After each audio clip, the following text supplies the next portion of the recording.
My name is Kevin Fernandez and welcome to my channel, Gamers Genie. Today we're going to learn how to play the heartfelt adventure game, Kingdom Hearts Talisman.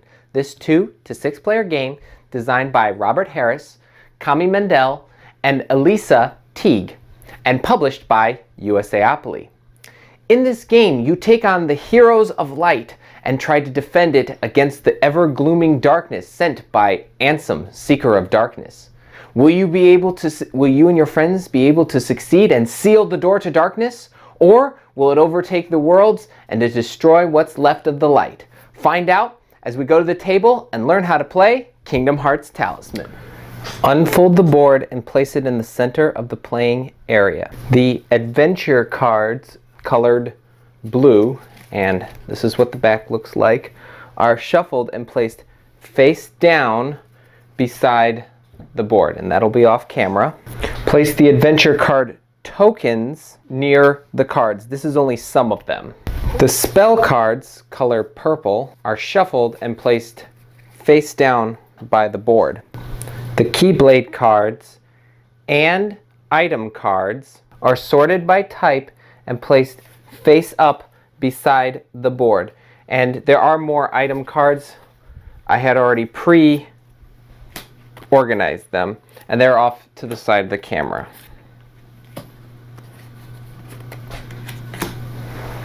One player takes the character cards, shuffles them, and deals 1 face down to each player. The remaining character cards are returned to the box and may be available if a character is defeated. Or, if all players agree, players may choose their characters from all of the available characters, starting with the youngest player and proceeding in age order. So for this example, we're going to use Sora and Kairi. Each player places their character face up in front of them, like this, but not on the board. A player's character card, objects, followers, stat dials, money, fate tokens, and other game components from their personal play form their personal play area, which should be laid out as I've done. I'm putting this up at the top of my character card. So for example, my strength would be 4, so I would set my strength dial to 4. My magic dial would be set to 3, which I have done. And my health will be set to 4. Each player takes the plastic figurines corresponding to their character and places them on the board on the start space indicated on their character card. And those are all indicated right next to your name. So Sora starts in the secret place, which is right here, and Kairi starts on Destiny Island right next to him. Each player takes a set of stat dials and sets the green dial to the number of health listed on their character, the red dial to the starting strength, and the blue dial to the starting magic. So, since this is Sora's dial, he starts with a strength of 4, a magic of 3, and then health of 4. If you are playing the faster game, each player chooses either strength or magic and increases that value on their dial by 1. Each player takes the number of fate tokens equal to the fate value listed on the character card and 1 money. So I would take 1 fate token and Jordan would take 2, and we would place them off by our character cards, and we would each get 1 money. The remaining tokens and money are placed to one side as stockpiles for use during the game. And again, it's off camera. Any player whose character starts the game with spells as detailed in the character's special ability draws the designated number of spell cards from the spell deck. These should not be revealed to other players. I'm going to tell you right now, I believe the only character, and I'm actually more guaranteed to this, that actually starts with spells is Donald Duck. So if you're playing with the Donald Duck, it'll say right here that he starts with spells. Any player whose character starts the game with any object as detailed in the character's special abilities, which I showed you where that is, that's for all cards, now takes the designated object cards from the purchase piles. It doesn't look like Sora starts with anything, and it doesn't really look like Kyrie starts with anything, so unfortunately they don't start with any items. The Heartless cards are kept to the side until needed, and we'll put them over by our item card. The player who most recently played Kingdom Hearts goes first. Then play proceeds clockwise around the board. And that completes the setup. You're now ready to save the light. Each player's turn consists of 2 parts in this order. Number 1 is movement. A character must always move at the start of their turn. Encounters is number 2. Once a character has finished their move, they must encounter the space, including any cards that are there. At the end of the character's turn, play passes clockwise to the player to the left. The player rolls a die and moves their character that number of spaces around the board. Characters may move clockwise, as I've just demonstrated, or counterclockwise in their current region, but may not double back in a single movement except when passing between the outer and middle regions. Characters can only cross from one region to an adjacent region as a result of encounters or card abilities. The die is not rolled for movement in the inner region. Characters may only move one space at a time. A character in the inner region may decide at any time to turn back and move back towards the end of the world. When a player finishes their movement on a space already occupied by another player, like so, or players, they may propose trades. For those players, items that can be traded include money, fate, counters, objects, and followers. Players are not required to offer trades or accept trades offered by other players. After a character has finished their movement, they must encounter the space they land on. Sometimes the encounters are friendly and aid the character with gifts. Other times the encounters are heartless, that attack the character. If encountering a space with a card icon right here, and they're all scattered around the board, draw an adventure card, like so, from the deck. Draw up to the number instructed on the space. In the outer rim, it'll be basically 1 card. Subtracting 1 drawn card for each card already on or linked to that space, regardless of their type. Resolve cards in order, starting with the lowest encounter number. This will typically follow this order. Combat with enemies, resolve any additional instructions on the space, visit strangers and places, collect any followers, money, and objects, that's optional, surrender any followers, money, and objects, that's also optional. Cards with the same encounter number are resolved in order as drawn. So the encounter number on this shadow is right here. It's a number 2.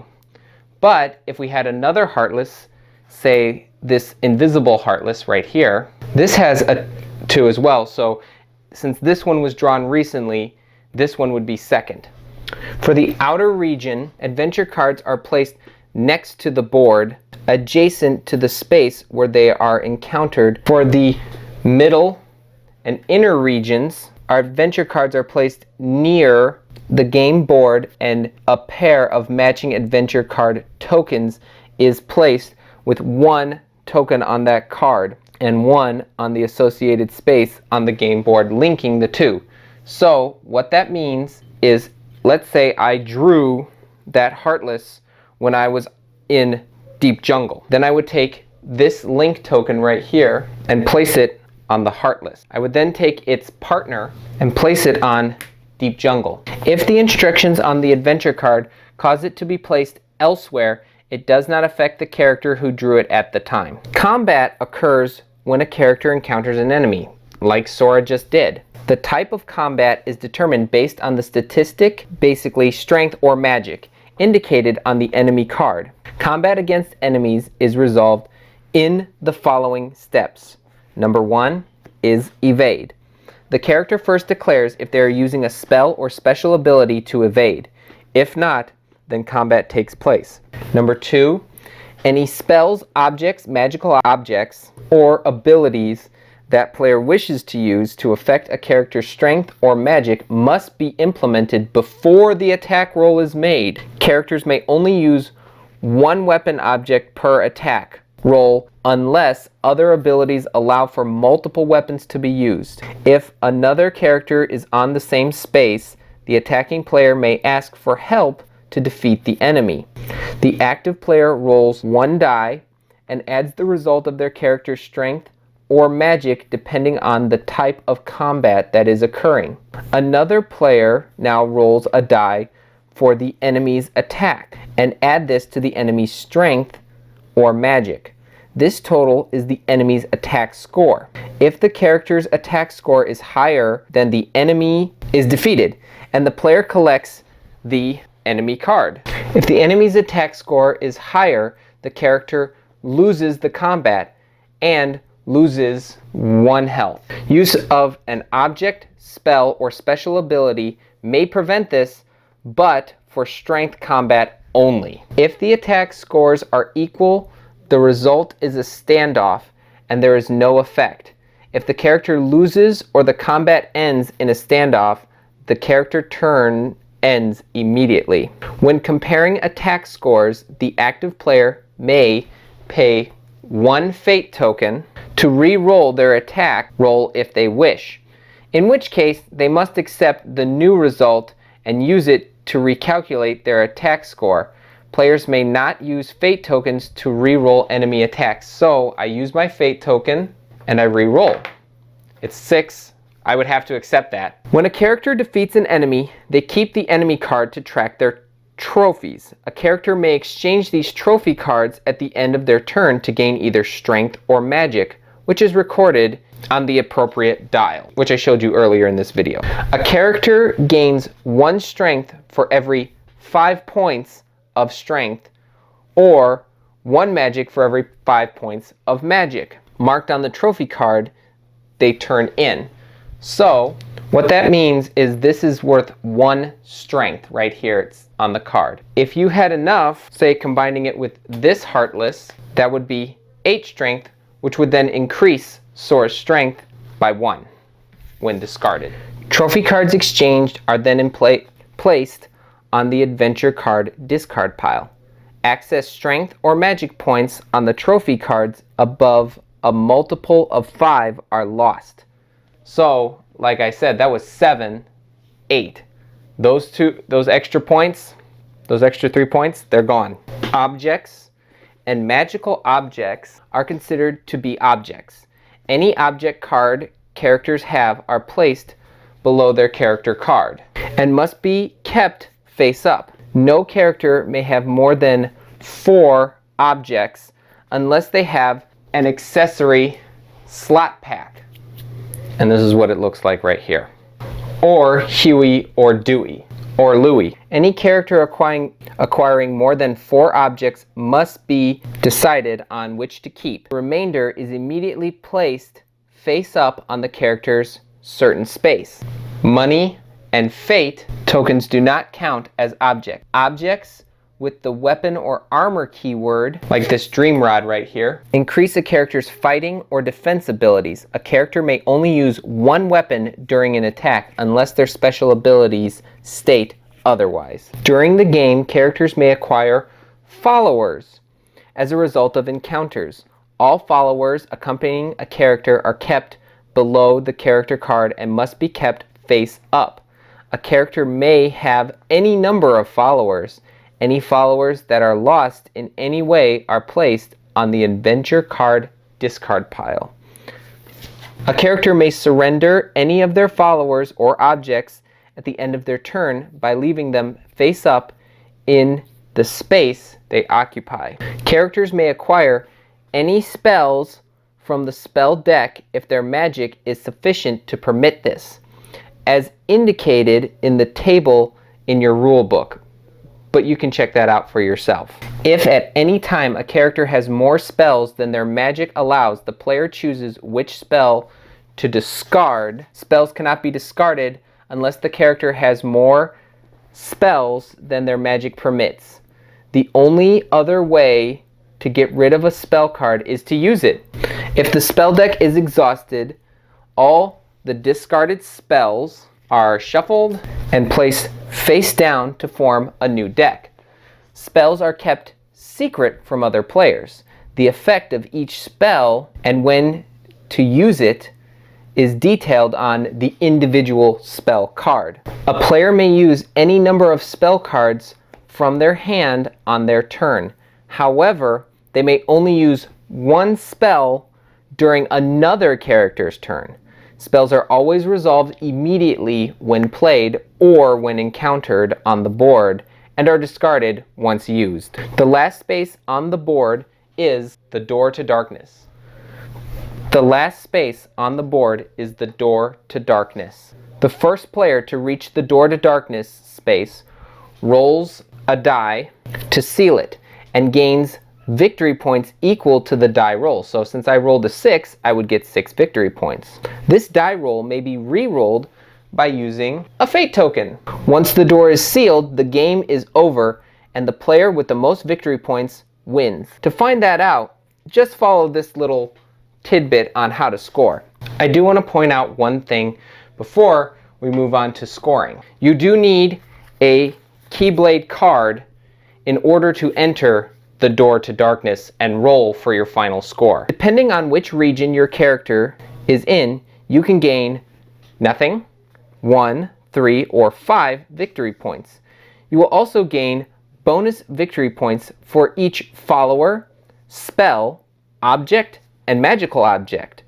You will get 1 bonus victory point for every 2 money you have collected. Subtract your starting magic and strength stats from your final stats, and that is your final score. The player with the highest score wins the game. And that's all you need to know to play Kingdom Hearts Talisman. If you have any questions about this game, please put them in the comments below, and I'll get to them as soon as possible. If you enjoyed this video, please give it a like, hit that subscribe button, and ring the notification bell to be notified when we release a new video. If you're really enjoying this channel as a whole, consider becoming a Patreon supporter on our Patreon page. I'll leave a link to that in the description below. Be on the lookout for our upcoming gameplay video on this game, but until then, thanks for the views.